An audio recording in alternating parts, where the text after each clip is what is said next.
I asked AI, is it possible to switch from a democracy government to a dictatorship government like Donald Trump wants to do? And well, this is what it said. Yes, it is possible for a country to transition from a democracy to a dictatorship, though it is often a complex and contentious process that can have significant social, political, and economic ramifications. Erosion of democratic institutions. One way this happens is by undermining checks and balances, gradually weakening the legislative and judicial branch's ability to check the executive branch.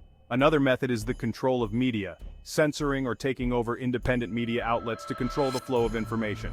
And then, there's the erosion of rule of law, undermining the judiciary's independence and using legal systems to target political opponents.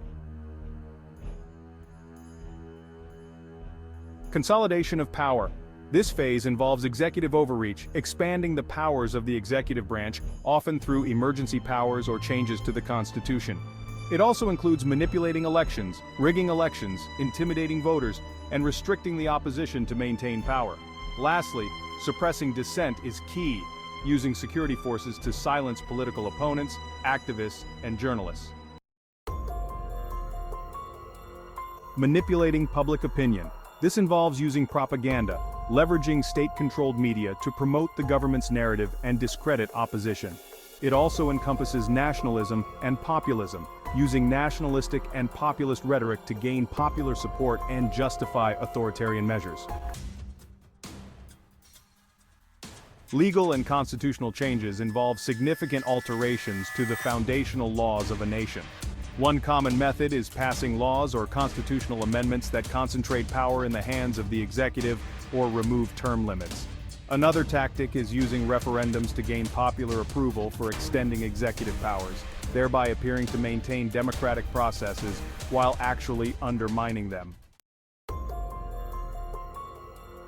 Control of security forces is crucial for any regime looking to solidify power. This often involves ensuring the loyalty of the military and police forces to suppress any opposition effectively. Additionally, the use of paramilitary groups can be employed or encouraged to intimidate or eliminate opposition, further entrenching the power of those in control. Let's consider some historical examples.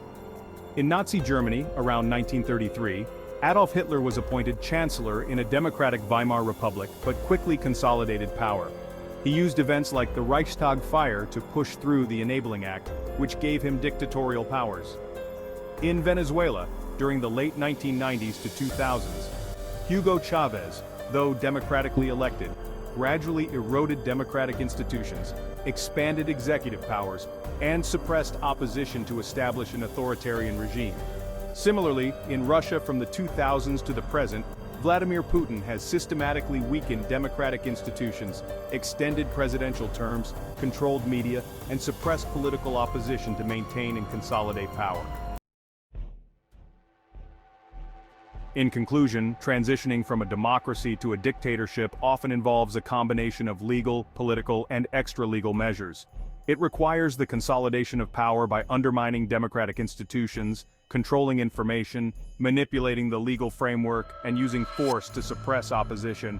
While such transitions can happen gradually or rapidly, they typically involve a significant erosion of democratic norms and values. So we must ask ourselves, is this what we want to vote for in the 2024 presidential election? Please leave a comment and let us know, how do you feel about a dictatorship government? Thanks for watching.